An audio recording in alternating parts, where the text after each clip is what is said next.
तो हमने क्या बोला, 8000 से 1000 बीसी जो है वो इंसान जानता था कि कुछ ना कुछ छिपा। और मैंने कहा ना ये क्योंकि वो कैसे, अब इंसान कैसे जानता था, उसको चाहिए थी, जैसे उसने क्या किया, उसने गौर किया कि उसको ऐसी मुर्गियां पालना शुरू किया उसने जो मुर्गियां जल्दी से अपना वजन बढ़ाती थी, जो मुर्गियां ज्यादा तेज उड़ नहीं पाती थी। आपको पता है आज जंगल में जो मुर्गा मिलता है ना, एकदम जंगल का जो मुर्गा होता है वो उड़ भी सकता है, तेज दौड़ सकता है, तेज दौड़ के उड़ सकता है वो, ठीक है। लेकिन जो पोल्ट्री फार्म का मुर्गा होता है ना, वो तेज दौड़ भी नहीं सकता है और उड़ भी नहीं सकता है वो, ठीक है। वो ऑलमोस्ट निरीह टाइप का है। इंसान ने कुछ ऐसे पक्षी ढूंढे उसने, उसको मुर्गा मुर्गी कुछ मिले कि जिनको उसने क्या किया, इसने देखा उसने कि जो थोड़ा कम तेज दौड़ सके, जो उसका वजन जल्दी बढ़े, वैसे पक्षियों को पालना शुरू किया उसने अपने खाने के लिए, ताकि पकड़ने में आसानी हो उसको। धीमे धीमे करके उसकी एक ब्रीड तैयार होती चली गई उसमें, जो थोड़े लिथर्जिक टाइप के चिकन थे, है ना, जंगली मुर्गे से डिफरेंट थे वो। तो उसने क्या किया, उसको पता था अब ये ब्रीड से ही मैं ऐसे मुर्गे ले पाऊंगा, जल्दी से बड़े होंगे, कम दाना खाएंगे, अधिक वजन बढ़ेगा इनका, तो मेरे को भोजन जल्दी मिलेगा। उसने धीमे धीमे अपने फायदे के लिए क्रॉप को, चाहे क्रॉप की बात करें, जानवरों की पालने की बात करें, इंसान ने पहले जानवर पालना पहले शुरू किया, खेती करना बाद में शुरू किया उसने, ठीक है।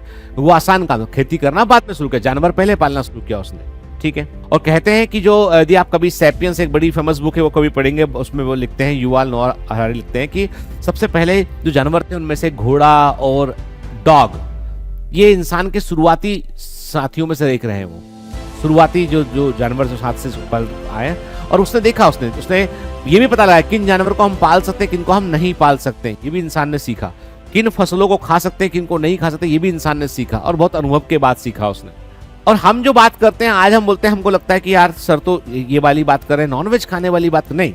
मैं बात कर रहा हूं कि उस जमाने में जब इंसान के पास खेती, ऐसा कोई बड़ा खेती करने का कोई बड़ा सिस्टम नहीं था, जंगलों में घूमता था इंसान, तो उसके लिए तो जानवर ही भोजन था, उसका हंटिंग करना ही उसका फूड रहा है एक जमाने में। दे एक्सप्लॉइटेड देवर, उन्होंने वो जो देखो क्या बताने की कोशिश कर रहा है स्टेटमेंट, इंपॉर्टेंस ऑफ वेरिएशन, कि वो वेरिएशन जो नेचुरली प्रेजेंट थे वाइल्ड वैरायटीज में, उसमें से उसने सिलेक्शन किया, उसने चयन किया उसने उसमें से कि कौन से उसके लिए डिजायरेबल हैं, और उसको उसने पालना शुरू किया। इसका मतलब यहां पर भी तो हिडन रूप से जेनेटिक्स काम कर रही है। उसे चुना ना उसने पॉपुलेशन में से चुने उसने कौन सी फसल उगानी, उसको कौन से जानवर को उसे पालना है। For example, through artificial selection and domestication from ancestral wild cow we have well known Indian breed Sahiwal cow in Punjab.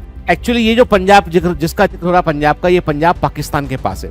Pakistan के पास में भी जो है वो पंजाब है ना, और हमारे पास एक पंजाब है। तो पाकिस्तान का जो पंजाब का जो हिस्सा है, वहां पर जो है वो बेसिकली वहां पे एक साहिवाल करके एक एरिया है, वहां की कुछ गाय हैं, जिन गाय को जो है वो भारत में अपने इंडिया के पंजाब वाले हिस्से में लोग किसान पालते हैं। और ये गाय जो होती है वो ज्यादा मिल्क देती हैं। इनका मिल्क का क्वालिटी भैंस के मिल्क के आसपास होता है, मतलब कि अधिक गाढ़ा होता है उसका वैल्यू, मतलब जो बेहतर मिल्क होता है, जिसको होटल इंडस्ट्री वाले भी प्रेफर करते हैं। होटल इंडस्ट्री वाले काऊ मिल्क को प्रेफर नहीं करते, वो बफेलो मिल्क को प्रेफर करते हैं। तो वो इसका जो गाय का दूध है वो काफी अधिक देती है और बेहतर होता है। और इनको ये वैरायटी ऐसी होती है जो जिसको ज्यादा केयर की जरूरत भी नहीं पड़ती है। तो इसको इन्होंने क्या किया, इन्होंने देखा इसकी गाय की ऐसी किस्म है जो अधिक मिल्क देती है, बीमार भी कम पड़ती है, अधिक समय मिल्क उससे निकाल सकते हैं, वो उस वैरायटी। तो आर्टिफिशियल सिलेक्शन मतलब है कि हमने जो गाय, डिफरेंट गाय की वैरायटी थी, उनमें से एक गाय की वैरायटी को चुन लिया हमने। नेचुरल सिलेक्शन तो नेचर करता है, नेचुरल सिलेक्शन कौन करता है, नेचर करता है प्रकृति में, ठीक है।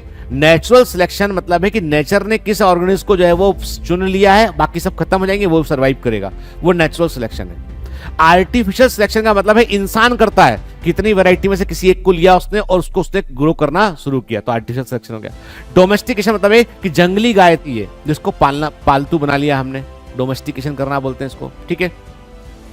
तो पंजाब की साहिवाल, ये साहिवाल काऊ है पंजाब की, ठीक है। और ये मतलब पंजाब में आपको लगभग हर तीसरे चौथे घर के अंदर आपको ये देखने मिलेगी। और इसको जो है वो बेसिकली भारत सरकार ने इसको राष्ट्रीय गोकुल मिशन के तहत इसको एक इंडिजिनस वैरायटी, मतलब भारत की इंपॉर्टेंट वैरायटी में से एक शामिल किया है, कि इसे पालने पर सरकार आपको जो है वो कुछ आर्थिक मदद भी करती है, सो गवर्नमेंट आपकी हेल्प भी करती है, तो मतलब उसको पालने के कई फायदे होते हैं। तो प्राइमरली डेयरी प्रोडक्शन के लिए इसका यूज़ करते हैं, और ये पाकिस्तान के साहिवाल डिस्ट्रिक्ट की से को बिलोंग करने वाली काऊ है।